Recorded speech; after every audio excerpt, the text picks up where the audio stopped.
Hello everyone, this is a personal chat. So, this is Jumping Castle War Memorial behind me. It is something concept I've been working on with my own work for many years, and that is the people who have been affected by genocide or repression or diaspora, etc. Throughout the world, and haven't really had a proper solid war memorial to them themselves, their cultures, their experiences. To make a war memorial, which is a jumping castle, is kind of like sacrilege, you know. It's kind of like, why would you do that? And so a big toy, it's kind of like a slap in the face of those people who haven't been remembered, but it's also a slap in the face for those people who don't want to remember as well, possibly. The reason why I did a castle, a jumping castle, kind of a cheeky thing, is because I'm quite interested in the history of the circus and the way in which circuses have been used historically to display freaks or people from different cultures, etc. Indigenous people, were seen as, freaks and kind of left over of the primitive race of humanity, etc. But also, of course, if you had 3 arms, or if you were had other difference, physically, were taken off to the circus. And so a lot of Aboriginal people were taken off to the circus earlier on, were stolen, but generally later on people would join the circus because you had special skills and it was better than staying in the mission. And of course there are lots of different stories, this is just kind of tip of the iceberg. So irony is really important, and also sometimes I find that when you talk about issues that are sometimes a bit too political, I find that there's no freedom of discourse, so people either get cranky or they don't kind of know how to behave and actually have a conversation without taking it personally. So I thought, well, let's be a bit light-hearted about this. Let's kind of frame the work in a way where it is a big toy, but it's actually quite a serious issue. And I've kind of done that with my work for many years now. Like, I find that the way in which that I could talk about these issues that I felt passionate about, and I hear other people feeling passionate about, it kind of becomes a bit too serious because they are painful histories for some people. So, to kind of make a bouncy jumping castle about pain is maybe a way that, maybe I'm trying to wriggle in another way of talking about these issues.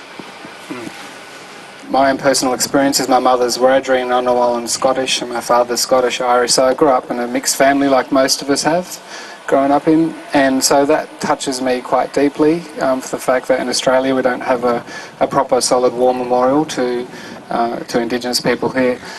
You can see that it's a pretty, striking op pattern. That's actually derived from a traditional pattern from my mum's area.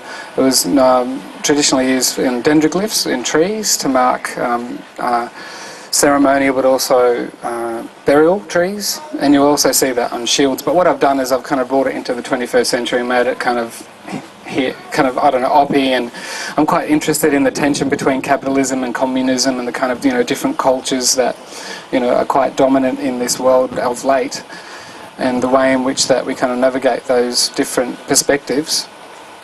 And so hence this kind of black and white kind of thing for me is more about dealing with ideas of dominant kind of capitalist lifestyle, how we're supposed to have the particular kind of culture, or the particular kind of house, a particular kind of lifestyle, etc., and the kind of tension which is within that. The skulls, well, they're kind of, you need a skull, you need a few skulls in jumping castles and scary kind of, I don't know. Luna Park, who's been to Luna Park and been on that scary ride with things jump out in front of you? I don't even know if they still have it anymore, but I went on it about 20 years ago. The main figure in the middle is kind of hands up, kind of, a hail, I suppose, to Russian and Chinese Soviet era kind of sculpture. I kind of love all that strong, powerful gesturing. People were allowed to jump on it for a few days, and I think I got a bit tired. It was kind of like my baby, so when I saw, this really huge rugby dude kind of tackling the middle figure and tackling it again and again, I just wanted to get on there and smack him. It's kind of an interesting concept in a way to really let it go and let it be destroyed. If people want to jump on it, they want to destroy it. I mean, it's got a little rip in the front from people being silly on it, and there's this kind of tension between it being a precious object and the art world being about precious objects, and that's why I really wanted people to jump on it, because if anything, it's a stronger effect about, even the way in which people think about war memorials for those people who haven't been acknowledged in the world. And I think that's a very serious issue. And I think that they're issues that Australians are really just recently, and the world, kind of trying to grapple with. We have our own issues here with asylum seekers or the intervention, or, even our own identities. So maybe there is something inside me which says, well, let people go mad, let the adults trash it, because really, doesn't that then represent our society?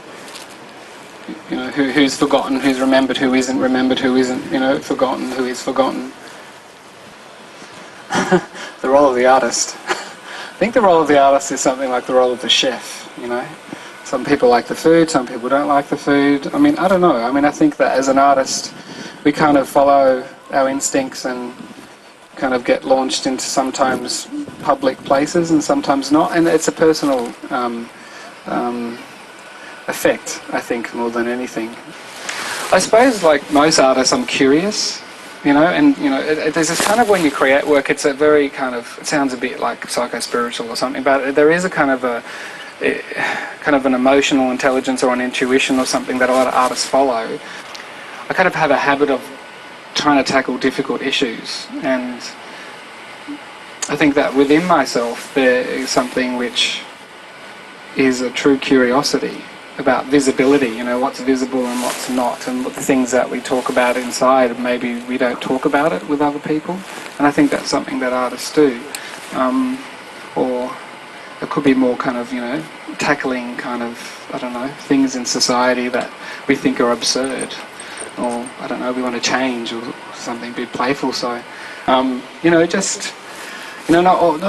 people aren't always going to understand you, and I think that that's kind of a basic thing. You don't have to be an artist to kind of understand that, but just keep doing what you're doing, and don't be, scared of collaboration. It's really great when you throw yourself in the deep end and you don't know what you're doing, and you wake up and you're kind of having a meltdown. I think that's all part of the process. It's good.